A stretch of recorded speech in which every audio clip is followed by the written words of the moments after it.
ಧರಣಿ ಪತ್ರಿಕೆ ಮತ್ತು ಎಲ್ಲ ಸಹ ಮಿತ್ರ ಪತ್ರಿಕೆಗಳು ಮತ್ತು ಸಂಘಟನೆಗಳಿಂದ ಇದೇನು ವೇದಿಕೆಯ ಕಾರ್ಯಕ್ರಮ ನಡೀತಾ ಇದೆ. ಈ ಕಾರ್ಯಕ್ರಮದಲ್ಲಿ ಪರಮ ಪೂಜ್ಯರು ಗುರುಗಳು ಆಗಿರ್ತಕ್ಕಂಥ ಗುರೂಜಿಯವರು ಇವತ್ತು ಆಸೀನರಾಗಿದ್ದಾರೆ. ಮತ್ತೊಬ್ಬ ಸಮಾಜ ಚಿಕಿತ್ಸಕರು, ಸಮಾಜದ ಏಳಿಗೆಯನ್ನು ಬಯಸ್ತಕ್ಕಂಥವರು, ಸದಾ ಭ್ರಷ್ಟಾಚಾರದ ವಿರುದ್ಧವಾಗಿ ಧ್ವನಿ ಎತ್ತಿ ಸುಪ್ರೀಂ ಕೋರ್ಟಿನ ನ್ಯಾಯಮೂರ್ತಿಗಳಾಗಿ ಕರ್ನಾಟಕದ ಲೋಕಾಯುಕ್ತದಲ್ಲಿ ಸಿಂಹ ಸ್ವಪ್ನ ಆಗಿದ್ದಂಥ ಭ್ರಷ್ಟಾಚಾರಿಗಳಿಗೆ ಸಿಂಹ ಸ್ವಪ್ನವಾಗಿದ್ದಂಥ ಸಂತೋಷ್ ಹೆಗ್ಡೆ ಅವರು ಇಲ್ಲಿ ಬಂದಿದ್ದಾರೆ. ಮತ್ತೆ ವೇದಿಕೆ ಮೇಲೆ ಸಾಕಷ್ಟು ಕಣ್ಣೀರು ಇದ್ದಾರೆ. ನಾನು ಸಮಯ ಜಾಸ್ತಿ ತಗೊಳ್ಳೋದಿಲ್ಲ. ಈಗಾಗಲೇ ದೇಶದಲ್ಲಿ ಏನೆಲ್ಲ ಕಾಡ್ತಾ ಇದೆ ಅಂತಕ್ಕಂಥದ್ದು, ದೇಶಕ್ಕೆ ಸ್ವತಂತ್ರ ಬಂದು 78 ವರ್ಷ ಆಗಿದೆ. 78 ವರ್ಷಗಳಾದ್ರೂ ಇನ್ನೂ ಬಡತನ ಹೀಗೇ ಉಳ್ಕೊಂಡಿದೆ, ನೋವುಗಳು ಹಾಗೆ ಉಳ್ಕೊಂಡಿದ್ದಾವೆ. ಸ್ವಾತಂತ್ರ್ಯ ಅಂತಕ್ಕಂಥದ್ದು ಎಲ್ಲೋ ಮರೀಚಿಕೆ ಆಗಿದೆ. ಇವತ್ತು ಸ್ವಾಭಿಮಾನದಿಂದ ಬದುಕ್ತಕ್ಕಂಥವರು ಸಂಖ್ಯೆ ಕಡಿಮೆ ಆಗ್ತಾ ಇದೆ. ಎಲ್ಲೋ ಭ್ರಷ್ಟಾಚಾರ, ಮೋಸ, ದಗ, ವಂಚನೆಗಳಲ್ಲಿ ಕಾಲ ಕಳೆಯುವಂಥದ್ದಾಗಿದೆ. ಇದಕ್ಕೆ ಒಂದು ದಾರಿ ಮುಕ್ತ ಆಗಲೇಬೇಕಾಗಿತ್ತು.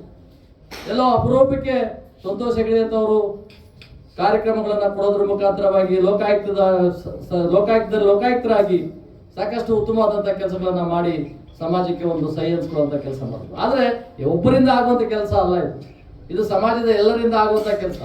ಸಮಾಜ ಇವತ್ತು ಬದಲಾವಣೆ ಆಗಬೇಕು. ಹೇಗೆ ಬದಲಾವಣೆ ಆಗ್ತದೆ? ತನ್ನ ಬದುಕುಗಳಲ್ಲಿ ಏನು ಮಾಡ್ಕೋಬೇಕು, ಹೇಗಿರ್ಬೇಕು, ಎಷ್ಟು ಮಾಡ್ಕೋಬೇಕು ಅನ್ನೋದರ ಚಿಂತನೆಯಲ್ಲಿ ತೊಡಗಿದ್ದಾರೆ. ನಾನು ಒಂದು ನೇರವಾದ ವಿಚಾರಕ್ಕೆ ಬರ್ತೇನೆ. ದೇಶಕ್ಕೆ ಸ್ವತಂತ್ರ ಬರೋದಕ್ಕೆ ಮುಂಚೆ ಬಡತನ ಇತ್ತು. ಸ್ವತಂತ್ರ ಬಂದ ಮೇಲೂ, ಸ್ವತಂತ್ರ ಬಂದ ತಕ್ಷಣ ಎಲ್ಲರೂ ಶ್ರೀಮಂತರಾಗ್ತಾರೆ ಅಂತಲ್ಲ. ಆದರೆ ದೇಶಕ್ಕೆ ಒಬ್ಬ ನಾಯಕ ಹುಟ್ಟಿದ್ರು, ಅದೇ ಬಾಬಾ ಸಾಹೇಬ್ ಅಂಬೇಡ್ಕರ್. ಬಾಬಾ ಸಾಹೇಬ್ ಅಂಬೇಡ್ಕರ್ ಅವರು ದೇಶದ ಶೋಷಿತ ವರ್ಗವನ್ನ ಮತ್ತೆ ಸಮಾಜವನ್ನ, ದೇಶದ ಸರ್ವತೋಮುಖವಾದ ಸಂವಿಧಾನವನ್ನ ಬರೆದು ಕೊಟ್ಟಂತ ಮಹಾನ್ ವ್ಯಕ್ತಿ.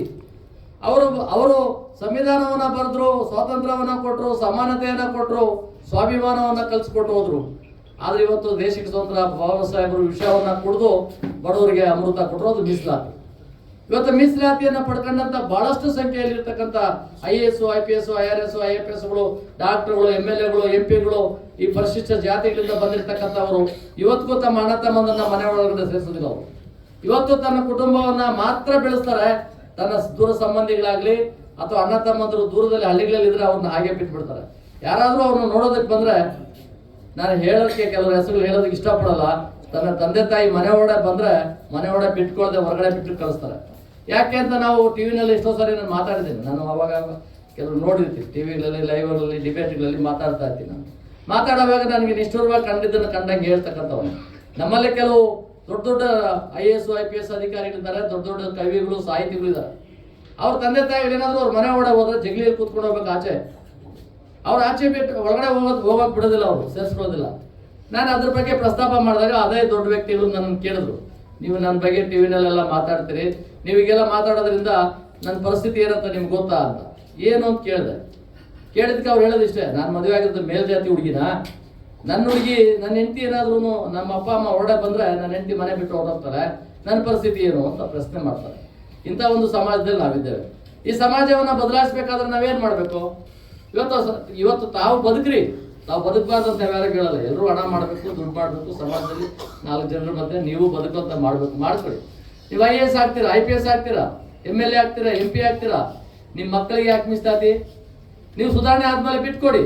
ಬಾಬಾ ಸಾಹೇಬರು 10 ವರ್ಷ ಮೀಸಲಾತಿ ಕೇಳಿದ್ರು, ರಾಜಕೀಯದ ಮೀಸಲಾತಿ 10 ವರ್ಷ ಮೀಸಲಾತಿ ಕೇಳಿದ್ದು. 10 ವರ್ಷದಲ್ಲಿ ಸಮಾಜ ಬದಲಾವಣೆ ಆಗುತ್ತೆ ನಿರೀಕ್ಷೆ ಮಾಡಿದ್ರು.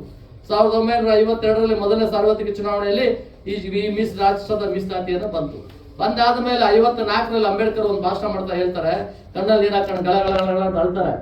ಅಲ್ಲವಾಗ ಹೇಳ್ತಾರೆ ಅವರು, ನಾನು ಯಾಕಾದ್ರೂ ಈ ಮೀಸಲಾತಿಯನ್ನ ಶ್ರೀಮಂತ ವರ್ಗ, ವಿದ್ಯಾವಂತರು, ಪಟ್ಟಣದ ವಾಸಿಗಳೇ ಮಾತ್ರ ತಿಂತಾ ಇದಾರೆ. ಹಳ್ಳಿನಲ್ಲಿರ್ತಕ್ಕಂಥ ಅವಿದ್ಯಾವಂತರು, ಬಡವರಿಗೆ ಇನ್ನೂ ಮೀಸಲಾತಿ ಸಿಕ್ಕಿಲ್ಲ. ಈ ಮೀಸಲಾತಿ ತಂದು ತಪ್ಪು ಮಾಡಿದ ಅನ್ನೋ ಪ್ರಶ್ನೆನೂ ಮಾಡ್ತಾರೆ. ಅದು ಅಂಬೇಡ್ಕರ್ 1954ರಲ್ಲಿ ಮಾತಾಡಿದ್ದು. ಹರಿಯಾಣದಲ್ಲಿ ನಡೆದಂಥ ಒಂದು ರಾಷ್ಟ್ರದ ಸಮಾವೇಶದಲ್ಲಿ, ಶೋಷಿತರ ಸಮಾವೇಶದಲ್ಲಿ ಮಾತಾಡಿದಂಥ ಮಾತು. ಇವತ್ತು ನಾವು 2024 ಮುಗಿಸಿ 25ಕ್ಕೂ ಹೋಗ್ತಾ ಇದ್ದೇವೆ.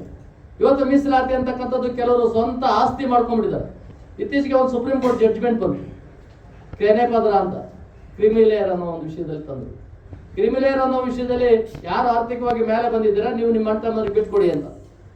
ಅದಕ್ಕೆ ನಾನು BJP ರಾಷ್ಟ್ರೀಯ ಪ್ರಧಾನ ಕಾರ್ಯದರ್ಶಿ ಆಗಿದ್ದೆ.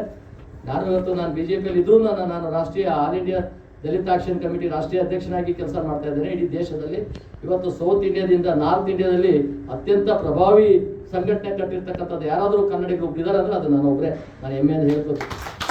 ಯಾಕಂದ್ರೆ ನನಗೆ ಒಂದು ನೋವಿದೆ, ನಾವೆಲ್ಲ ಬಡತನದಲ್ಲಿ ಬಂದಂಥವ್ರು. ನಾವು ಚಿಕ್ಕ ಹುಡುಗರಲ್ಲಿದ್ದಾಗ ತಿನ್ನಕ್ಕೆ ಊಟಕ್ಕೆ ಇಲ್ಲದೆ ಇದ್ದಾಗ ನಮ್ಮ ಅಮ್ಮ ಹೋಗಿ ಅಣ್ಣೆ ಸೊಪ್ಪು ಕಿತ್ಕೊಂಬಂದು ಇಷ್ಟು ಕೊಟ್ಟರೆ ಅಷ್ಟೇ ನಮ್ಮ ಊಟ ಆಗ್ತಾ ಇತ್ತು. ಆ ದಿನಗಳಲ್ಲಿ ಬಡತನ ನಮಗೆ ಸಾಕಷ್ಟು ಕಿತ್ತಿತ್ತು ಅಷ್ಟಿತ್ತು. ಇವತ್ತು ನಾನು ಸುಧಾರಣೆ ಆಗಿದ್ದೀನಿ, ಟಾಟಾ ಬಿರ್ಲಾ ಮಟ್ಟಕ್ಕೆ ಅಲ್ಲದೆ ಇದ್ರು ನಾನು ಬಡವ್ರಿಗೆ ಕಂಪೇರ್ ಮಾಡಿದ್ರೆ ನಾನು ಬೆಟ್ರು. ನನ್ನ ಮಕ್ಕಳಿಗೆ ಮೀಸಲಾತಿ ಬೇಕಾಗಿಲ್ಲ, ನಾನು ಪರಿಶಿಷ್ಟ ಜಾತಿಗೆ ಸೇರಿದವನೇ. ನನಗೆ ಮಕ್ಕಳಿಗೆ ಮೀಸಲಾತಿ ಯಾಕೆ ಬೇಡ? ನನ್ನ ಮಕ್ಕಳು ಕಾನ್ವೆಂಟಲ್ಲಿ ಓದಿಸ್ತೀನಿ, 80% 90% ತೊಗೊತಾರೆ. ಅವ್ರು ಜನರಲ್ ಹೋಗಲಿ. ಯಾರು ಗೌರ್ಮೆಂಟ್ ಸ್ಕೂಲು ಕಾರ್ಪೊರೇಷನ್ ಸ್ಕೂಲು ಬಡತನದಲ್ಲಿ ಓದ್ತಾ ಇದ್ದಾರೆ ಆ ಮಕ್ಕಳಿಗೆ ಸಿಗಲಿ ಮೀಸಲಾತಿ. ಇದು ನಮ್ಮ ಉದ್ದೇಶ. ಅದಕ್ಕೆ ನನ್ನ ಗುರುಗಳು, ನನ್ನ ಹಿತೈಷಿಗಳು ನನ್ನ ಬಗ್ಗೆ ನಾನೊಂದು ಪುಸ್ತಕ ಬರೆದಿದ್ದೆ, ಬಲಿತ ದಲಿತರ ತುಳಿತ ನನ್ನ ಜನನಾಥ ಅಂತ. 300 ಪೇಜಿನ ಪುಸ್ತಕ. ಅದೊಂದು 10 PhD ಮಾಡ್ಬೋದು. ಕಾಶ್ಮೀರದಿಂದ ಹಿಡಿದು ಕನ್ಯಾಕುಮಾರಿವರೆಗೆ ಎಲ್ಲ ರಾಜ್ಯಗಳಲ್ಲಿರ್ತಕ್ಕಂಥ ರಾಜಕಾರಣಿಗಳು, MLAಗಳು, MP ಗಳು ಎಷ್ಟು ಸಾರಿ MLAಗಳಾಗಿದ್ದಾರೆ, ಎಷ್ಟು ಸಾರಿ MP ಗಳಾಗಿದ್ದಾರೆ, ಎಷ್ಟು ಸಾರಿ ಮೀಸಲಾತಿಯನ್ನು ತಗೊಂಡಿದ್ದಾರೆ. ಒಂದು ಸಾರಿ ಅಲ್ಲ, 10 ಸಾರಿ, 12 ಸಾರಿ, 13 ಸಾರಿ ತಗೊಂಡಿರ್ತಕ್ಕಂಥವ್ರು ನಮ್ಮ ರಾಷ್ಟ್ರದಲ್ಲಿದ್ದಾರೆ. ಅವರಾದ್ಮೇಲೆ ಅವ್ರ ಮಕ್ಕಳು, ಅವ್ರ ಮಕ್ಕಳಾದ್ಮೇಲೆ ಅವ್ರ ಮೊಮ್ಮಕ್ಕಳು, ಅವ್ರು ಒಂದೇ ಸಂತತಿಗೆ ಹೋಗ್ತಾ ಇದೆ ಮೀಸಲಾತಿ. ಬಾಬಾ ಸಾಹೇಬ್ರು 10 ವರ್ಷ ಮೀಸಲಾತಿ ಕೇಳಿದ್ರು, 10 ವರ್ಷದಲ್ಲಿ ಮೀಸಲಾತಿ ಸಾಕು ಅಂತ ಅವ್ರು ಅಂಕಿತ ಹಾಕಿರೋದು 10 ವರ್ಷಕ್ಕೆ. ಆದರೆ ಒಂದು ಕೆಳಗಡೆ ಸಿಗರೆಟ್ ಪ್ಯಾಕ್ ಮೇಲೆ ಒಂದು ಸ್ಲೋಗನ್ ಇರ್ತದೆ, smoking is injuries of health ಅಂತ. ಆರೋಗ್ಯ, ಧೂಮಪಾನ ಆರೋಗ್ಯಕ್ಕೆ ಹಾನಿಕರ ಅಂತ. ಹಾಗೆ ಎಲ್ಲರಿಗೂ ಅಸ್ಪೃಶ್ಯತೆ ಇರ್ತದೆ, ಅಲ್ಲಿವರೆಗೂ ಮುಂದುವರಿಸಿ ಅಂತ ಹೇಳಿದ್ರು. ಇವತ್ತು ಅದು ಮುಂದುವರಿತಾನೆ ಇದೆ. 10 ವರ್ಷ ಆಯ್ತು, 10 ವರ್ಷ ಆಯ್ತು, 10 ವರ್ಷ ಆಯ್ತು. ನಮ್ಮ ಕರ್ನಾಟಕದಲ್ಲಿ ಮೀಸಲಾತಿ ಕೊಟ್ಟಾಗ 6 ಜಾತಿ ಮಾತ್ರ ಇದ್ವು SCಗಳಿಗೆ. 6 ಜಾತಿಗೆ 15% ಮೀಸಲಾತಿ ಕೊಟ್ಟರು. ಈ ವೋಟ್ ಬ್ಯಾಂಕ್ ರಾಜಕಾರಣ ಮಾಡ್ಕೊಂಡಂತ ರಾಜಕಾರಣಿಗಳು, ರಾಜಕೀಯ ಪಕ್ಷಗಳು 95 ಜಾತಿ ಸೇರಿಸ್ಬಿಟ್ಟಿದ್ದಾರೆ. 95 ಜಾತಿ ಸೇರಿದ್ರು 15% ಮೀಸಲಾತಿ. ಅದ್ರಲ್ಲಿ ಬಲಾಟೆ ಇದ್ದು ಅದರಲ್ಲೆಲ್ಲ ಬಲಾಟೆ ಇರುತ್ತೆ ಆಟ. ಬಡವರಿಗೆ ಎಲ್ಲಿ ಹೋಗ್ತದೆ? ನಾನು ಬರೆದಂಥ ಪುಸ್ತಕನ ನಾನು ಬೆಂಗಳೂರಿನಲ್ಲಿ ಭಾರತೀಯ ವಿದ್ಯಾಭವನದಲ್ಲಿ ಉದ್ಘಾಟನೆ ಮಾಡಬೇಕಾಯಿತು. ನಾನು ಹೋಗಿ ಅಣ್ಣ ಬರಬೇಕು ನನ್ನ ಪುಸ್ತಕ ಬಿಡುಗಡೆಗೆ ಅಂತ. ರಾಮ ನಾನು ಬರ್ತೇನೆ, ಆದರೆ ಭಾಳ ಕಾಂಟ್ರವರ್ಸಿ ಆಗ್ತದಲ್ಲ. ಒಂದ್ಸರಿ ಅವ್ರು ಹೈದರಾಬಾದಲ್ಲಿ ಒಂದು ಭಾಷಣ ಮಾಡುವಾಗ ಹೇಳಿದ್ರು, ಮೀಸಲಾತಿ ಅನ್ನೋದು ಬಡವ್ರಿಗೆ ಹೋಗಿಲ್ಲ, ಆ ಕಟ್ಟ ಕಡೆಯ ಸಾಲಲ್ಲಿ ಕೂತಿದ್ದಾರಲ್ಲ ಅವ್ರಿಗೆ ಹೋಗ್ಬೇಕು ಮೀಸಲಾತಿ, ಪ್ರಿಂಟಲ್ಲಿ ಇರೋರಿಗೆ ಸಿಗ್ತಾ ಇದೆ, ಯಾಕೆ ಹೀಗೆ ಆಗ್ತಿದೆ ಅಂತ ಮಾತಾಡಿದ್ದು ದೊಡ್ಡ ಕಾಂಟ್ರವರ್ಸಿ ಆಯಿತು. ಚಿಂತೆ ಇಲ್ಲ, ನಾನು ಬರ್ತೇನೆ ಅಂತ ಕಾರ್ಯಕ್ರಮಕ್ಕೆ ನಾನು ಪುಸ್ತಕ ಬಿಡುಗಡೆ ಮಾಡಕ್ಕೆ ಬಂದಿದ್ದೆ. ನನ್ನ ಪುಸ್ತಕ ಇನ್ನೊಬ್ಬ ಗೌರವಾನ್ವಿತ ಸುಪ್ರೀಂ ಕೋರ್ಟ್ ನ್ಯಾಯಮೂರ್ತಿಗಳಾಗಿದ್ದಂಥ ಗೋಪಾಲ್ಗೌಡರು, ಜಸ್ಟಿಸ್ ಗೋಪಾಲ್ಗೌಡರು, ಅವರು ನನ್ನ ಮುನ್ನುಡಿ ಬರೆದಿದ್ದಾರೆ ಪುಸ್ತಕಕ್ಕೆ. ಅವರ ಪುಸ್ತಕಕ್ಕೆ ಮುನ್ನುಡಿ ಬರೆದು ಅವರು ಆ ಕಾರ್ಯಕ್ರಮದಲ್ಲಿ ಭಾಗವಹಿಸಿದರು. ಶ್ರೀಧರ್ ರಾವ್ ಅಂತ ಇನ್ನೊಬ್ಬ ಹೈಕೋರ್ಟ್ ಮುಖ್ಯ ನ್ಯಾಯಮೂರ್ತಿಗಳಾಗಿದ್ದಂಥವರು, ಸಂತೋಷ್ ಮತ್ತು ನಮ್ಮ ಸಂಜಯ್ ಪಾಸ್ವಾನ್ ಅಂತ ಬಿಹಾರ ಸಚಿವರಾಗಿದ್ದರು, ಹಿಂದೆ ಸಮಾಜ ಕಲ್ಯಾಣ ಸಚಿವರು, ಅಟಲ್ ಬಿಹಾರಿ ವಾಜಪೇಯಿ ಪ್ರೈಮ್ ಮಿನಿಸ್ಟರ್. ಅವರು ಆ ಕಾರ್ಯಕ್ರಮದಲ್ಲಿದ್ದರು. ನನಗೆ ಆ ಪುಸ್ತಕ ಬಿಡುಗಡೆ ಮಾಡುತ್ತಾ ಹೇಳಿದ್ರು, ಸೂಚನೆ ಕೊಟ್ಟರು, ರಾಮು ಇದು ಪುಸ್ತಕ ಅಲ್ಲ, ಇದು ಸ್ಫೋಟಕ. ಈ ಪುಸ್ತಕ ನಾನು ಇಡೀ ದೇಶ ತಗೊಂಡು ಹೋಗ್ಬೇಕಂತ. ನಾನು ಅವರ ಆಶೀರ್ವಾದದಿಂದ ಇವತ್ತು ಕನ್ನಡದಲ್ಲಿದ್ದಂಥ ಪುಸ್ತಕ ಬಲಿತ ದಲಿತರ ತುಳಿತ ನನ್ನ ಜನನಾಥ ಪುಸ್ತಕವನ್ನು ಇಡೀ ರಾಷ್ಟ್ರ, ಅಂದರೆ ತೆಲುಗು ಇಂಗ್ಲೀಷಲ್ಲಿ ಮಾಡಿದ್ದೇನೆ, ಅನ್ಟಚ್ಡ್ ಅಮಾಂಗ್ ದ ಅನ್ಟಚಬಲ್ಸ್ ಅಂತ, ಅನ್ಟಚ್ಡ್ ಅಮಾಂಗ್ ದ ಅನ್ಟಚಬಲ್ಸ್ ಅಂತ ಕನ್ನಡ ಪುಸ್ತಕನೇ ಟ್ರಾನ್ಸ್ಲೇಟ್ ಮಾಡಿದ್ದೇನೆ. ಹಾಗೆ ಹಿಂದಿಗೂ ಟ್ರಾನ್ಸ್ಲೇಟ್ ಮಾಡಿ ಆ ಪುಸ್ತಕ ಬಿಡುಗಡೆ ಮಾಡಿದ್ರು ಬಿಜೆಪಿ. ನನ್ನ ಆಲ್ ಇಂಡಿಯಾ ದಲಿತ ಆಕ್ಷನ್ ಕಮಿಟಿ ಎಲ್ಲ ರಾಜ್ಯಗಳಲ್ಲೂ ನನ್ನ ಲಕ್ಷಾಂತರ ಕಾರ್ಯಕರ್ತರು ನನ್ನ ಹಿಂದೆ ಇದ್ದಾರೆ. ಇವತ್ತು ಗುಜರಾತ್ನಲ್ಲಿ ಭೂಪೇಂದ್ರ ಪಾಟೀಲ್ ಇವತ್ತಿನ ಮುಖ್ಯಮಂತ್ರಿಗಳು, ಅವರು ನನ್ನ ಪುಸ್ತಕ ಬಿಡುಗಡೆ ಮಾಡಿದ್ರು. ಅವರ ಪುಸ್ತಕ ಬಿಡುಗಡೆ ಮಾಡಿ ಅವರು, ನಾನು ಇದ್ದೇನೆ, ನಾವು ಬಿಜೆಪಿಯಿಂದ ಈ ಮಾತು ಹೇಳೋಕ್ಕಾಗೋದಿಲ್ಲ, ನೀವು ಸಂಘಟನೆ ಮುಖಾಂತರ ಹೇಳಿ ಮೀಸಲಾತಿ ಅನ್ನೋದು ಒಂದು ತಲೆಮಾರು ತಿನ್ನಬೇಕು, ಪದೇ ಪದೇ ಅವರೇ ತಿಂತಾ ಇರೋದು ತಪ್ಪಾಗಿದೆ ಅಂತ ಅವರು ಹೇಳಿದ್ರು. ಇವತ್ತು ಓಂ ಬಿರ್ಲಾ ನಮ್ಮ ಲೋಕಸಭಾ ಸ್ಪೀಕರ್, ಅವರು ರಾಜಸ್ಥಾನದಲ್ಲಿ ಪುಸ್ತಕ ಬಿಡುಗಡೆ ಮಾಡಿ ಹೇಳಿದ್ರು. ಅವ್ರು ಕೋಟಾ ಅಂತ ಅವ್ರ ಕ್ಷೇತ್ರ, ಅಲ್ಲಿ ನನ್ನ ಸಂಘಟನೆ ಕಾರ್ಯಕರ್ತರು ಅಲ್ಲಿ ಪುಸ್ತಕ ಬಿಡುಗಡೆ ಮಾಡಿಸಿದ್ರು. ಅವರು ಅಲ್ಲಿ ಹೇಳಿದ್ರು, ಅದನ್ನು ಪುಸ್ತಕ ಬಿಡುಗಡೆ ಮಾಡಿ ಅವರು ಖುಷಿಪಟ್ಟರು. ಹಾಗೆ ರಮೇಶ್ ಪೋಖ್ರಿಯಾಲ್ ಅಂತ ಉತ್ತರ ಕನ್ನಡ ಮುಖ್ಯಮಂತ್ರಿ ಆಗಿದ್ದರು, ಶಿಕ್ಷಣ ಮಂತ್ರಿಗಳು ಆಗಿದ್ದರು ಕೇಂದ್ರದಲ್ಲಿ, ಅವರು ಉತ್ತರ ಕನ್ನಡ ಮುಖ್ಯಮಂತ್ರಿ, ಅವರು ನನ್ನ ಪುಸ್ತಕ ಬಿಡುಗಡೆ ಮಾಡಿ ಇಡೀ ಇವತ್ತು ಕನ್ನಡ, ತೆಲುಗಲ್ಲಿ ಹಿಂದಿಯಲ್ಲಿ ನವೋನ್ನತ ದಲಿತೋನ್ಸೆ ದಬೆ ಮೇರ ಲೋಗ ಅಂತ ಟ್ರಾನ್ಸ್ಲೇಟ್ ಆಗಿದೆ. ತೆಲುಗಲ್ಲಿ ಸಂಪನ್ನ ದಲಿತಲ್ಲ ತೊಕ್ಕಿತಲೋ ನಾಜನ ಅನಾಥ ಅನ್ನೋ ಒಂದು ಪುಸ್ತಕನೂ ಆಗಿದೆ. ತಮಿಳಲ್ಲೂ ರೆಡಿ ಆಗ್ತಾ ಇದೆ, ಮರಾಠಿಯಲ್ಲೂ ಪುಸ್ತಕ ರೆಡಿ ಆಗ್ತಾ ಇದೆ, ಗುಜರಾತ್ ಭಾಷೆಯಲ್ಲೂ ಪುಸ್ತಕ ರೆಡಿ ಆಗ್ತಾ ಇದೆ. ನಾನು ಯಾಕೆ ಈ ಮಾತು ಹೇಳ್ತೀನಿ ಅಂದರೆ, ನೋವನ್ನು ಯಾರು ಅನುಭವಿಸಿರ್ತಾರೆ ಅವ್ರಿಗೆ ನೋವಿನ ಸತ್ಯ ಗೊತ್ತಿರುತ್ತೆ. ಇವತ್ತು ನಾವು ಮೇಲೆ ಬರಬೇಕಾದ್ರೆ ಲಿಫ್ಟು ಇದೆ, ಮೆಟ್ಲು ಇತ್ತು. ಲಿಫ್ಟಲ್ಲಿ ಯಾರು ಬರಬೇಕು? ಯಾರು ಅಂಗವಿಕಲರಿದ್ದಾರೆ, ಹತ್ತಕ್ಕಾಗಲ್ಲ, ಲಿಫ್ಟಲ್ಲಿ ನಡ್ಕೊಂಡು ಹೋಗೋಕ್ಕಾಗಲ್ಲ ಮೆಟ್ಟಲ್ಲಿ, ಅವ್ರು ಅಲ್ಲಿ ಬರಬೇಕು ಲಿಫ್ಟಲ್ಲಿ. ಅದೇ ಮೀಸಲಾತಿ. ಈ ಮೀಸಲಾತಿಯನ್ನು ಎಲ್ಲೋ ತಿಂದೋರೇ ತಿನ್ಕೊಂಡು ಕೂತ್ಕೊಳ್ಳೋದಾದ್ರೆ ಬಡವ್ರ ಕತೆ ಯಾರು ಮಾತಾಡಬೇಕು? ನಾನು ರಾಜಕೀಯವಾಗಿ ರಾಷ್ಟ್ರೀಯ ಪ್ರಧಾನ ಕಾರ್ಯದರ್ಶಿ ಕೋಲಾರದಲ್ಲಿ MP ಟಿಕೆಟ್ ನನಗೆ ಕೊಡೋಕ್ಕೆ ತೀರ್ಮಾನ ಆಯಿತು ಕೇಂದ್ರದಲ್ಲಿ. 4-5 ತಿಂಗಳು ಮುಂಚೆನೇ ತೀರ್ಮಾನ ಮಾಡಿದ್ರು, ಕೋಲಾರಿಗೆ MP ಆಗಿ ನಿಂತ್ಕೊ ಹೋಗ್ಬಿಡಿ ಅಂತ. ನಮ್ಮ ರಾಜ್ಯದ ಸಂತೋಷ್ ಜಿ ಅಂತ ಒಬ್ಬರಿದ್ದಾರೆ, ರಾಷ್ಟ್ರೀಯ ಸಂಘಟನಾ ಪ್ರಧಾನ ಕಾರ್ಯದರ್ಶಿಗಳು, ನಡ್ಡಾ ಅವ್ರ ಮನೆಯಲ್ಲಿ ಈ ತೀರ್ಮಾನ ಆಯಿತು. ನಾನು ಚುನಾವಣೆಗೆ ಹೋಗಲ್ಲ ಅಂದೆ. ನಾನು ಚುನಾವಣೆಗೆ ಹೋಗ್ತಿರೋಷ್ಟು ಅಸಮರ್ಥನೇನಲ್ಲ, ದುಡ್ಡು ಇದೆ, ಚುನಾವಣೆ ಖರ್ಚು ಮಾಡೋಷ್ಟು ದುಡ್ಡಿದೆ, ಸ್ವಲ್ಪ ದುಡ್ಡಿದೆ. KH ಮರಿಯಪ್ಪನಂತ ಅವ್ರ ವಿರುದ್ಧವಾಗಿ ಎಲ್ಲ ಹಾಕಿದ್ರು ಅವ್ನು ಸೋಲ್ಸೋ ಶಕ್ತಿ ನನಗಿತ್ತು. ನಾನು ಬೇಡ ಅಂತ ಯಾಕೆ ನಿರ್ಮಾಣ ಮಾಡಿದ್ರೆ, ರಾಜಕೀಯವಾಗಿ ಒಂದು ಸಾರಿ ನಾನು ಚುನಾವಣೆಯಲ್ಲಿ ನಿಂತು ಎಲ್ಲೋ ಒಂದು ಕಡೆ ಗೆದ್ರೆ ನಾನು ಒಬ್ಬ ಬಾಂಡೆಡ್ ಲೇಬರ್ ಥರ ಗುಲಾಮಗಿರಿ ರಾಜಕಾರಣ ಮಾಡಬೇಕಾಗ್ತದೆ. ಆ ಗುಲಾಮಗಿರಿ ರಾಜಕಾರಣ ನನ್ನ ಕೈಲಿ ಮಾಡೋಕ್ಕಾಗಲ್ಲ. ನನಗೇನಿದ್ರು ಇದ್ದಂಗೆ ಹೇಳಬೇಕು. ಇಡೀ ದೇಶದಲ್ಲಿ ಇವತ್ತು ಮೀಸಲಾತಿ ಅಂತಕ್ಕಂಥದ್ದು ಸರಿಯಾದ ರೀತಿಯಲ್ಲಿ ಬದಲಾವಣೆ ಆಗಬೇಕು. ಆ ಬದಲಾವಣೆ ಆಗಬೇಕಾದ್ರೆ ಕಟ್ಟ ಕಡೆಯ ಸಮಾಜದ ಊಟಕ್ಕಿಲ್ಲದೆ ಇವತ್ತು ಹಳ್ಳಿಗಳಲ್ಲಿ ನಾವು ನೋಡಿದ್ರೆ ಇನ್ನೂ ಊಟಕ್ಕಿಲ್ಲದೆ ಒಂದು ಚಿಕ್ಕ ಮನೆಯಲ್ಲಿ ಗುಡಿಸಲಲ್ಲಿ ವಾಸ ಮಾಡ್ತಕ್ಕಂಥವ್ರು ನಾವು ನೋಡ್ತಾ ಇದ್ದೇವೆ. ಅವ್ರಿಗೆ ಮೀಸಲಾತಿ ಹೋಗ್ಬೇಕು. ಶ್ರೀಮಂತರಾಗೋದು ಬೇಕಾಗಿಲ್ಲ. ಈ ದಿಕ್ಕಿನಲ್ಲಿ ಒಂದು ಹೋರಾಟ ನಡೀತಾ ಇದೆ. ಇನ್ನೊಂದು ಸುಪ್ರೀಂ ಕೋರ್ಟಲ್ಲಿ ಒಂದು ಕೇಸ್ ಹಾಕಿದ್ದೇನೆ ನಾನು. ಮೀಸಲಾತಿ ಒಂದು ನಮಗೆ ಉದಾಹರಣೆ, ನಮ್ಮ ರಾಜ್ಯದಲ್ಲಿ ಮಲ್ಲಿಕಾರ್ಜುನ್ ಖರ್ಗೆ ಅವರು 9 ಸಾರಿ MLA ಆಗಿದ್ದಾರೆ, 2 ಸಾರಿ ಲೋಕಸಭಾ, 1 ಸಾರಿ ರಾಜ್ಯಸಭಾ. ರಮೇಶ್ ಜಿಗಜಿಣಗಿ ನಮ್ಮ ಪಾರ್ಟಿನಲ್ಲೇ ಅವರು 7 ಸಾರಿ MP ಆಗಿದ್ದಾರೆ, 4 ಸಾರಿ MLA ಆಗಿದ್ದಾರೆ. ರಾಜ್ಯದಲ್ಲಿ ಗೃಹ ಮಂತ್ರಿನೂ ಆಗಿದ್ರು, ಕಂದಾಯ ಮಂತ್ರಿನೂ ಆಗಿದ್ರು, ಸಹಕಾರ ಮಂತ್ರಿನೂ ಆಗಿದ್ರು. ಇವರು ಇಷ್ಟೆಲ್ಲ ಅಧಿಕಾರ ತಗೊಳ್ತಕ್ಕಂಥ ಇವರು ಪದೇ ಇಂಥವರೇ ಹೋಗ್ತಾ ಇದ್ರು. ಹೇಗೆ ಯಾವುದೇ ಒಂದು ಒಬ್ಬ MP MLA ಆಗ್ಬೇಕಾದ್ರೆ ಲೋಕಾಯುಕ್ತ ಬರೋಕ್ಕೆ ಮುಂಚೆ ಇನ್ಕಮ್ ಟ್ಯಾಕ್ಸ್ ಒಂದು ಡಿಕ್ಲೇರ್ ಮಾಡೋದು. ಅವ್ರು ಡಿಕ್ಲೇರ್ ಮಾಡ್ತಾ ಇದ್ದೇನೆಂದ್ರೆ ನನ್ನ ಆಸ್ತಿ ಇಷ್ಟಿದೆ ಅಂತ. ಮೊದಲನೇ ಸಾರಿ MLA ಆದಾಗ ನೀವು ಆಸ್ತಿ ಡಿಕ್ಲೇರ್ ಮಾಡಿದೆಷ್ಟು, 9ನೇ ಸಾರಿ ನೀವು MLA ಆಗಿ ಮಂತ್ರಿಯಾಗಿ ಮತ್ತೆ ನೀವು ಲೋಕಸಭೆಗೆ ಹೋದ್ರು ಎಷ್ಟು ನಿಮ್ಮ ಹಣ ಡಿಕ್ಲೇರ್ ಮಾಡಿದಿರಿ? ಈ ಸಂವಿಧಾನದ ಸಂಪತ್ತು ಹಂಚಿಕೆ ಆಗ್ಬೇಕಲ್ಲ. ಈ ಸಂವಿಧಾನದ ಸಂಪತ್ತು ಎಲ್ರಿಗೂ ಸಮಾನವಾಗಿ ಹಂಚಿಕೆ ಆಗ್ಬೇಕಲ್ಲ. ಈ ಕೆಲಸ ಆಗಲಿಲ್ಲ ಅಂತಕ್ಕಂಥದ್ದು ಕೋರವು ನಮಗಿದೆ. ಹಾಗಾಗಿ ಇವತ್ತು ರಾಷ್ಟ್ರದ ಬದಲಾವಣೆಗಾಗಿ ಇಡೀ ರಾಷ್ಟ್ರ ಸಂಘಟನೆ ಮಾಡ್ತಾ ಇದ್ದೀವಿ. ಇವತ್ತೆಲ್ಲೋ ಒಂದು ಕಡೆ ರೋಲ್ ಕಾಲವೋ ಎಲ್ಲೋ ಲಿಮಿಟೇಷನ್ ಪ್ರಾಪರ್ಟಿಯಲ್ಲಿ ಹೋಗಿ ಅಂಬೇಡ್ಕರ್ ಫೋಟೋ ಇಟ್ಬಿಟ್ಟು ಆ ಪ್ರಾಪರ್ಟಿನ ಉಳಿಸೋದಕ್ಕೆ ಅಲ್ಲಿ ಸ್ಟ್ಯಾಚ್ಯೂ ಇಟ್ಬಿಟ್ಟು ಆ ಸ್ಟ್ಯಾಚ್ಯೂ ಅಲ್ಲಿ ರೋಲ್ ಕಾಲ್ ಆಗಿ ಮುಗಿದ ತಕ್ಷಣ ಬಿಸ್ನೆಸ್ ಮುಗೀತದೆ. ಅವನು ಯಾರ ಜಮೀನು ತೊಗೊಂಡಿದ್ದಾನೆ, ಅವನು ದುಡ್ಡು ಒಂದಷ್ಟು ಕೊಟ್ಟಿರ್ತಾನೆ, ಅದು ತಿಂದುಬಿಟ್ಟು ಕುಡಿದ್ಬಿಟ್ಟು ಮನೆಗೆ ಹೋಗುವಂಥ ಜನರ ಜೊತೆ ನಾನು ಬದುಕೋಕ್ಕಾಗಲ್ಲ. ಇವತ್ತು ಸತ್ಯ ಅಂತ ಹೇಳ್ಬೇಕಾಗ್ತದೆ. ಧರಣಿ ಪತ್ರಿಕೆ ಮತ್ತು ಇಂಥ ಮೀಡಿಯಾಗಳು ನಮಗೆ ಬೆಂಬಲ ಬೇಕಾಗ್ತದೆ. ಸಣ್ಣ ಪತ್ರಿಕೆ ಅಂತಿಲ್ಲ. ನಮ್ಮ ಪಕ್ಕದಲ್ಲೇ ಕೂತಿರ್ತಕ್ಕಂಥ ನಮ್ಮ ಉಮೇಶ್ ಅವರು ಇದ್ದಾರೆ, ಅನಿಮೇಶ್ ಅವರು ಇದ್ದಾರೆ. ನನಗೆ 20 ವರ್ಷಗಳ ಹಿಂದಿಂದನೂ ಯಾವ್ದಾ ಉದಯ ಟಿವಿನಲ್ಲಿ ಲೈವ್ ಕಾರ್ಯಕ್ರಮದಲ್ಲಿ ನಾನು ಕರ್ಕೊಂಡೋಗಿ ಕಾರ್ಯಕ್ರಮದಲ್ಲಿ ಇದನ್ನು ಭಾಷಣ ಮಾಡಿಸೋರು, ಲೈವ್ ಮಾಡಿಸೋರು, ದೊಡ್ಡವರು ಬರೋರು ಅಲ್ಲಿ ನನ್ನ ವಿರುದ್ಧವಾಗಿ. ಅವ್ರ ಜೊತೆ ನಾನು ಭಾಳಷ್ಟು ಚರ್ಚೆಯಲ್ಲಿ ತೋರಿಸ್ಕೊಳ್ತಾ ಇದ್ದೆ. ಇವತ್ತು ನಾನು ಸಾಕಷ್ಟು ಮಾಧ್ಯಮಗಳು ನನಗೆ ಬೆಂಬಲಿಸಿದ್ದಾವೆ. ಆದರೆ ಒಂದು ಬೆಂಬಲ ಇಲ್ಲದಿರ್ತಕ್ಕಂಥ ವ್ಯಕ್ತಿಗಳಂದ್ರೆ ನಮ್ಮಲ್ಲೇ ಬಲಿತ ದಲಿತರು ಅಂತ ಇದ್ದಾರೆ. ಯಾರು ಮೀಸಲಾತಿಯನ್ನು ಪಡ್ಕೊಂಡು IAS, IPS, IRS, IFSಗಳು MLA MP ಆಗಿದ್ದಾರೆ. ಅವ್ರು ನಿರಂತರವಾಗಿ ಚೀನಾರಾಮ ಯಾಕೋ ಮೀಸಲಾತಿ ಬೇಡ ಅಂತ ಅದನ್ನ ಏನಾದರೂ ಮಾಡಿ ಮುಗಿಸ್ರು. ನನಗೆ 23 ವರ್ಷ ಗನ್ಮೇನ್ ಕೊಟ್ಟಿದ್ರು. ನನಗೆ ಭಯಂಕರವಾದ ಪ್ರಾಣ ಹಾನಿ ಮಾಡ್ತಕ್ಕಂಥ ಒಂದು ಗುಂಪೆ ಇತ್ತು. ಸುಪಾರಿಗಳು ಕೊಟ್ಟಿದ್ರು, ಕಾರ್ ಹಚ್ಚೋದೇನು, ಗಾರೆ ಹಚ್ಚೋದೇನು, ಎಲ್ಲ ರೀತಿಯಲ್ಲೂ ನನ್ನ ಮೇಲೆ ಪ್ರಯೋಗ ಆಗಿದೆ. ಅದು ಏನಾರು ಹಾಕಲಿ, ಯಾವಾಗ ಸಾವು ಬರುತ್ತಾ ಬರಲಿ, ಆ ಸಾವಿಗೆ ಯಾರು ಎದುರಬೇಕಾದಿಲ್ಲ. ಆದರೆ ಸತ್ಯವನ್ನು ಮಾತಾಡ್ತಕ್ಕಂಥ ನಮ್ಮ ಗುರುಗಳಿಗೆ ಆಗಲಿ ಹೇಳಿದ್ರಲ್ಲ, ನನಗೆ ಏನಾದರೂ ಆಗಲಿ ನಾನು ಹೇಳಬೇಕಾದ್ರೆ ನಾನು ಹೇಳ್ತೇನೆ ಅಂತ. ಈ ವಯಸ್ಸಲ್ಲಿ 85 ವರ್ಷ ನನಗೆ ಆಶ್ಚರ್ಯನೂ ಆಯಿತು. ಏನೋ ಒಂದು 70-72 ವರ್ಷ ಇರ್ಬೋದು ಅಂದ್ಕೊಂಡಿದ್ದೆ. 85 ವರ್ಷ ಆದ್ರೂ ಇವತ್ತು ಶಾಲಾ ಮಕ್ಕಳಿಗೆ ಹೋಗಿ ಜಾಗೃತಿ ಮಾಡೋಂಥ ಕೆಲಸಗಳು ಮಾಡ್ತಾ ಇರ್ತಕ್ಕಂಥದ್ದು ಇದೆಲ್ಲ ಗಮನಿಸಿದಾಗ ಇದು ಎಲ್ಲೋ ಒಂದು ಕಡೆ ಒಂದು ದೊಡ್ಡ ಶಕ್ತಿಗಳೇ ಆ ಕೆಲಸ ಮಾಡ್ತಾ ಇದ್ದಾರೆ. ನನ್ನಂಥವ್ರು ಯಾವ ಲೆಕ್ಕ. ನಾನೊಬ್ಬ ನಮ್ಮಮ್ಮ ಮನೆ ಚಿಕ್ಕದು, ಮಲಕ್ಕಳಿಗೆ ಜಾಗ ಇಲ್ಲ ಅಂದಾಗ ಒಂದು ಗೋಣಿ ಚೀಲ ಕೊಡ್ತಾ ಇದ್ವು. ಆ ಗೋಣಿ ಚೀಲದ ಒಳಗದಲ್ಲಿ ಇಡೀ ದೇಹ ತುರುಕಿ ಮುಖ ಮಾತ್ರ ಆಚೆ ಇಟ್ಕೊಂಡು ಹಾಸ್ಕೊಳ್ಳೋಕ್ಕೂ ಒತ್ಕೊಳ್ಳೋಕ್ಕೂ ಅದೇ. ಇದು ನಮ್ಮ ಜೀವನದ ಬಾಲ್ಯ ಜೀವನಗಳ ಕಥೆಗಳು, ಬಡತನ.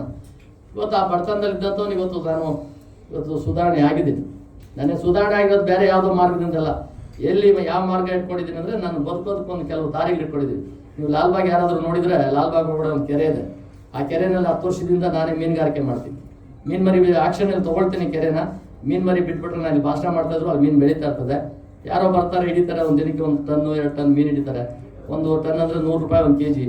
ಅದು 1 ಲಕ್ಷ ರೂಪಾಯಿ ನನಗೆ ಬರುತ್ತೆ ಒಂದು ದಿನಕ್ಕೆ. ತಿಂಗಳಲ್ಲಿ 15 ಲಕ್ಷ ದುಡ್ಡು ಬರುತ್ತೆ. ನಾನು ಮೋಸದಿಂದ ದುಡ್ಡು ಮಾಡ್ತಾ ಇರಲ್ಲ. ಎಲ್ಲ ರೋಲ್ ಕಾಲು ಅದು ಆ ಕೆಲಸ ಮಾಡ್ಕೊಡ್ತೀನಿ, ಈ ಕೆಲಸ ಮಾಡ್ಕೊಡ್ತೀನಿ, ಅವ್ರಿಗೇನೋ ಲೋನ್ ಕೊಡಿಸ್ಕೊಡ್ತೀನಿ, ಅದು ಮಾಡಿಸ್ಕೊಡ್ತೇನೆ, ಖಾತೆ ಮಾಡಿಸ್ಕೊಡ್ತೀನಿ, ಓಲ್ಡ್ ಏಜ್ ಪೆನ್ಷನ್ ಮಾಡಿಸ್ತೀನಿ. ಈ ಕೆಲಸ ನಂದಲ್ಲ. ನನ್ನಲ್ಲಿ ಜಾಗೃತಿ ಮಾಡೋ ಕೆಲಸ. ಜನರು ಕೇಳ್ತಾರೆ, ಏನಪ್ಪ ಸಂಘಟನೆ ಅಂದರೆ ದುಡ್ಡಲ್ಲಿ ಬರುತ್ತೆ ಇವರಿಗೆ ಅಂತ. ನಂದು ದಾರಿ ಇದು. ನಂದು ಇಲ್ಲಿ ಬಿನ್ನಿ ಮಿಲ್ ಹತ್ರ ಬಾಳೆಕಾಯಿ ಮಂಡಿಗಳಿದೆ, ನೋಡಿರ್ಬೋದು. ಆ ಬಾಳೆಕಾಯಿ ಮಂಡಿಗೆ 2 ಮಂಡಿ ಇಟ್ಕೊಂಡಿದ್ದೀನಿ. ಇದು ಹೋಲ್ಸೇಲ್ ವ್ಯಾಪಾರ ಮಾಡ್ತೇನೆ, ಕಮಿಷನ್ ಬರುತ್ತೆ, ಅದರಲ್ಲಿ ಒಂದಷ್ಟು ದುಡ್ಡು ಬರುತ್ತೆ ನನಗೆ ಈ ಥರದ್ದು ಸಣ್ಣ ಪುಟ್ಟದ್ದು ಮಾಡ್ಕೊಂಡಿದ್ದೀನಿ. ಆಮೇಲೆ ನಂದೊಂದು ಮ್ಯಾನ್ ಪವರ್ ಏಜೆನ್ಸಿನೂ ಇದೆ. ಆ ಮ್ಯಾನ್ ಪವರ್ ಏಜೆನ್ಸಿನಲ್ಲಿ ಒಂದು 1000 ಜನ 2000 ಜನಕ್ಕೆ ಕೆಲಸ ಕೊಡ್ತಾ ಇದ್ದೆ ನಾನು. ಅಲ್ಲಿ ಒಂದಷ್ಟು 10% ಕಮಿಷನ್ ಅಂದರೂ ನನಗೆ ಹೊಟ್ಟೆ ತುಂಬಷ್ಟು ದುಡ್ಡು ಬರ್ತಾಯಿತ್ತು. ಸಂಘಟನೆಗೂ ಬಳಸ್ಕೊತಾ ಇದ್ದೆ, ಈ ಹೋರಾಟಗಳು ಮಾಡ್ತಾ ಇದ್ದೆ. ಹೀಗಾಗಿ ನಾವು ಬೆಳೆದಿದ್ದೀವಿನ ಎಲ್ಲೋ ಯಾರಿಗೂ ಮೋಸ ಮಾಡಿಲ್ಲ. ನನ್ನ ಮೈ ಮೇಲೆ ಇವತ್ತು ಅರ್ಧ kg ಬಂಗಾರ ಇದೆ. ಈ ಅರ್ಧ kg ಬಂಗಾರ ಹಾಕಿರೋ ಉದ್ದೇಶ ಏನಂದ್ರೆ ನಾನು ಯಾರಿಗೂ ಕಮ್ಮಿ ಅಲ್ಲ ಅಂತ ತೋರ್ಸೋಕ್ಕೆ. ಬಾಬಾ ಸಾಹೇಬರು ಒಂದ್ಸಾರಿ ಹೇಳ್ತಾರೆ, ಚೆನ್ನೈಯಲ್ಲಿ ಮೆಡ್ರಾಸಲ್ಲಿ ಒಂದು 5 ಸ್ಟಾರ್ ಹೋಟೆಲ್ ಇರ್ತಾರೆ, ವಿದೇಶಿ ಪತ್ರಕರ್ತರು ಹೋಗಿ ಕೇಳ್ತಾರೆ ಅಂಬೇಡ್ಕರ್ನ, ಬಾಬಾ ಸಾಹೇಬ್ರೆ ನೀವು 5 ಸ್ಟಾರ್ ಹೋಟೆಲ್ ಇದ್ದೀರಿ, ಇಷ್ಟು ಶೂಟು ಕೋಟ್ ಹಾಕೊಂಡು ಓಡಾಡ್ತೀರಿ, ನೋಡಿ ಗಾಂಧಿ ನೋಡಿ ಅರೆಬೆತ್ತಲೆಯಾಗಿ ಪುಡುಗೋಸಿ ಕಟ್ಕೊಂಡು ಹಳ್ಳಿಗಳಲ್ಲಿ ಹೋಗಿ ಕಾಲೋನಿಗಳಲ್ಲಿ ಕುತ್ಕೊಂಡು ಹೋಗ್ತಾರೆ, ಅವ್ರಿಗೂ ನಿಮ್ಗೆ ಏನು ವ್ಯತ್ಯಾಸ? ಅವ್ರು ಬಡವ್ರ ಪರವಾಗಿದ್ದಾರೆ, ನೀವು ಶ್ರೀಮಂತರ ಪರವಾಗಿ 5 ಸ್ಟಾರ್ ಹೋಟೆಲ್ ಇದ್ದೀರಿ ಯಾಕೆ ಅಂತ ಕೇಳ್ತಾರೆ. ಅದು ಕೇಳ್ತಾರೆ ಬಾಬಾ ಸಾಹೇಬರು ಹೇಳುವಾಗ ಒಂದು ಮಾತು ಭಾಳ ಸ್ಪಷ್ಟವಾಗಿ ಅವ್ರ ಅನುಯಾಯಿ ಆಗಿದ್ದಂತೆ ನಾನು ಅವ್ರನ್ನೇ ಫಾಲೋ ಮಾಡ್ತಾರೆ. ಅವ್ರು ಹೇಳ್ತಾರೆ, ನೋಡಪ್ಪ ಗಾಂಧಿ ನನ್ನ ಜನನ ಹಾಗೆ ಗಾಂಧಿ ಪುಡುಗೋಸಿ ಕಟ್ಕೊಂಡು ಓಡಿ ಕಾಲೋನಿಯಲ್ಲಿ ಮಲಗ್ತಾರೆ, ಗಾಂಧಿ ಅಂತ ಮಹಾಪುರುಷರೇ ಮಹಾತ್ಮರೇ ಬಂದು ನನ್ನ ಕಾಲೋನಿಯಲ್ಲಿ ಕೂತ್ಕೋತಾರೆ, ನಾವು ಹಂಗೆ ಇರಬೇಕು ಅಂತ ಜನ ನಿರೀಕ್ಷೆ ಮಾಡ್ತಾರೆ. ಅವರು ಪುಡುಗೋಸಿ ಕಟ್ಕೊಂಡು ಓಡೋದು ಜಾತಿಯಲ್ಲಿ ದೊಡ್ಡವರು, ಅವ್ರನ್ನ ಮಹಾತ್ಮ ಗಾಂಧಿ ಅಂತಾರೆ. ನಾನೇನಾದ್ರೂ ನಾನು ಗುಡಿಸಲು ವಾಸ ಮಾಡೋಕೆ ಹೋದ್ರೆ ನನ್ನ ಜನನು ಇದೇ ಥರ ಇರಬೇಕು ಅಂತ ಅವ್ರು ಯೋಚನೆ ಮಾಡ್ತಾರೆ. ಅದರಿಂದ ನಾನು 5 ಸ್ಟಾರ್ ಹೋಟೆಲ್ ಇದ್ರೆ ನಾನು ನೋಡೋದಕ್ಕಂತ 5 ಸ್ಟಾರ್ ಹೋಟೆಲ್ ಕೊಡ್ತಾರೆ. ಆ 5 ಸ್ಟಾರ್ ಹೋಟೆಲ್ ನೋಡ್ತಾ ಇದ್ರೆ ನಾನು ಈ ಥರ ಯಾಕೆ ಹಾಕ್ಬಾರ್ದು, ನಾನು ಅಂಬೇಡ್ಕರ್ ಥರ ಹಾಕಬೇಕು ಅಂತಕ್ಕಂಥ ಯೋಚನೆ ಬರ್ತದೆ. ನನ್ನ ಜನನ ಬದಲಾವಣೆ ಮಾಡೋದಕ್ಕಾಗಿ ನಾನು ಇವತ್ತು ಈ ಹೋಟೆಲ್ ಉಳಿತಾ ಇದ್ದೀನಿ ಅಂತ. ಇವತ್ತು ನಾನು ಒಳಗೆ ಹಾಕಿದ ವಿಷಯ ಯಾಕೆ ಹೇಳಿದೆ ಅಂದರೆ, ಅಂಬೇಡ್ಕರು ನೀವು ಯಾರಿಗಿಂತ ಕಮ್ಮಿ ಇರಬಾರ್ದು ಅಂತ ಹೇಳಿದ್ರು. ಅಂಬೇಡ್ಕರ್ ಒಂದು ಮಾತು ಇನ್ನೊಂದು ಮಾತು ಸ್ಪಷ್ಟವಾಗಿ ಹೇಳಿದ್ರು, ನೀವು ಹಾಕೊಳ್ಳೋದು ಬಟ್ಟೆ ಇಲ್ಲ ಅಂದ್ರೆ ಬೆಳಗ್ಗೆಯಿಂದ ಸಂಜೆವರೆಗೂ ಒಂದು ಬಟ್ಟೆ ಹಾಕೊಳ್ಳಿ, ರಾತ್ರಿಗೆ ವಾಶ್ ಮಾಡಿ ಬೆಳಗ್ಗೆ ಗಾರ್ಯನ್ ಮಾಡಿ ಹಾಕೊಂಡೋಗಿ ಸ್ವಚ್ಛವಾಗಿರಿ, ಊಟ ತಿಂದಿದ್ರ ಇಲ್ಲ ಅಂತ ಯಾರು ಕೇಳಲ್ಲ. ಆದರೆ ನೀವು ಹಾಕೋ ಒಡವೆ ವಸ್ತ್ರಗಳ ಮೇಲೆ, ನೀವು ಹಾಕೋ ಬಟ್ಟೆಗಳ ಮೇಲೆ ಜನ ಕೂರಿಸ್ತಾರೆ, ನೀವು ಬದಲಾವಣೆ ಆಗಿ ಅಪ್ಗ್ರೇಡ್ ಆಗಿ ಅಂತ ಹೇಳಿದ್ರು. ನಾವು ಇವತ್ತು ನಮ್ಮ ಜನರು ಅಪ್ಗ್ರೇಡ್ ಮಾಡಲೇಬೇಕು. ಇವತ್ತು ಕಾಲೋನಿಗೆ ಇರೋಂಥವನು ಗುಡಿಸಲಿರೋಂಥವನು ಅವನ ಜೀವನ ಬದಲಾವಣೆ ಆಗಲೇಬೇಕು. ಸಮಾಜದ ಶುಚಿತ್ವವನ್ನು ಕಾಪಾಡ್ಕೊಳ್ಳೋಂಥ ಕೆಲಸಗಳನ್ನ, ಸಮಾಜವನ್ನು ಹೆಚ್ಚಿಸುವಂಥ ಕೆಲಸಗಳನ್ನ ನಮ್ಮಂಥವ್ರು ಆಗಾಗ ಮಾಡ್ತಾನೆ ಇರಬೇಕು. ಈ ದಿಕ್ಕಿನಲ್ಲಿ ಈ ಪತ್ರಕರ್ತರು ಮತ್ತು ಎಲ್ಲ ವೇದಿಕೆ ಮೇಲೆ ಇರ್ತಕ್ಕಂಥ ಎಲ್ಲ ಪ್ರಮುಖರು ಹೆಸರು ಹೇಳೋಕ್ಕಾಗಿಲ್ಲ. ಆದರೆ ಸಮಯದ ಅಭಾವ ಮತ್ತು ಇನ್ನು ನಮ್ಮ ಕೆಂಪೇಗೌಡರದು ಹಾಡನ್ನು ಬರೆದು ಅವ್ರಿಗೆ ಕುತೂಹಲದಿಂದ ಇಲ್ಲಿ ಕೂತಿದ್ದಾರೆ, ಅದನ್ನು ಕೇಳಬೇಕು. ನಾವೆಲ್ಲ ಮುಂದೆ ಬರ್ತೀವಿ, ನಿಮ್ಮ ಜೊತೆ ಬರ್ತೀವಿ, ಕೂತ್ಕೋತೀವಿ, ಅವ್ರ ಹಾಡು ಕೇಳೋಣ. ಈಗಾಗಲೇ ನನ್ನ ಗುರುಗಳಾಗಿರ್ತಕ್ಕಂಥ ಸಂತೋಷ್ ಹೆಗ್ಡೆ ಅವರು ನಮ್ಮನ್ನು ಸಾಕಷ್ಟು ಬೆಂಬಲಿಸಿದ್ದಾರೆ. ನಮ್ಮ ಜಸ್ಟಿಸ್ ಗೋಪಾಲ್ ಗೌಡರು ಅಷ್ಟೇ, ಅವರನ್ನು ಪುಸ್ತಕದ ಮುನ್ನುಡಿ ಬಂದ್ಬಿಟ್ಟು ಅವ್ರು ಸುಮ್ಮನೆ ಹೇಳಿಲ್ಲ, ಅವ್ರು ಹೇಳಿದ್ರು ವೇದಿಕೆ ಮೇಲೆ ಹೇಳಿದ್ರು, ಇದು ಪುಸ್ತಕ ಅಲ್ಲ, ಇದು ಸ್ಫೋಟಕ ರಾಮು, ನೀನು ರಾಜಕಾರಣ ಮಾಡ್ಕೊಂಡು ಕೂತ್ಕೋಬೇಡ, ಹೋಗು ಹಿಡೀರಿ, ಅಷ್ಟೊತ್ತಿಗೆ ಇದು ಜನಕ್ಕೆ ಮುಗಿಸು ಇದು ಸುದ್ದಿ ಅಂತ. ಆ ಕೆಲಸ ಮಾಡ್ತಾ ಇದ್ದೇನೆ. ನಿಮ್ಮೆಲ್ಲರೂ ಪ್ರೀತಿ ವಿಶ್ವಾಸ ಇರಲಿ. ಇವತ್ತು ಸಮಾಜದ ಬದಲಾವಣೆಗಾಗಿ ಇಂಥ ಪತ್ರಿಕೆಗಳು ಮಾಡ್ತಕ್ಕಂಥವ್ರಿಗೆ ನಾವು ಬೆಂಬಲ ಇರ್ತದೆ, ಯಾವಾಗೂ ಅವರಿಗೆ ಸಾಕಷ್ಟು ನಾವು ಸಪೋರ್ಟ್ ಮಾಡ್ತೇವೆ. ಇವತ್ತಲ್ಲ ನಾಳೆ ಗುರುಗಳು ಸಂತೋಷ್ ಗುರೂಜಿಯವರು ಬಂದಿದ್ದಾರೆ, ಅವರೂ ಸಾಕಷ್ಟು ಒಳ್ಳೆ ಮಾತುಗಳನ್ನು ಹೇಳಿದರು, ಸಮಾಜದ ಬದಲಾವಣೆಗಾಗಿ. ಅವ್ರು ಯಾವುದು ಮುಜುಗರ ಇಟ್ಕೊಳ್ಳಿಲ್ಲ. ಪತ್ರಕರ್ತರನ್ನ ಉಗುರೋದು, ಇನ್ನೊಂದು ಪತ್ರಿಕೆಗಳನ್ನ ಅವ್ರು ಏನಿದ್ದೀರ ಸತ್ಯನ ಹೇಳಿದರೆ ಆ ಸತ್ಯದ ಪ್ರತಿಪಾದಕರಾಗಿ ನಾವು ನಿಮ್ಮ ಜೊತೆಗೆ ಇರ್ತೇವೆ. ನಿಮ್ಮೆಲ್ಲರಿಗೂ ಒಳ್ಳೇದಾಗಲಿ ಅಂತ ಸಂದರ್ಭ ಹೇಳಿ ನನ್ನ ಮಾತನ್ನು ಮುಗಿಸ್ತೇನೆ. ಜೈ ಭಾರತ್, ಜೈ ಭೀಮ್.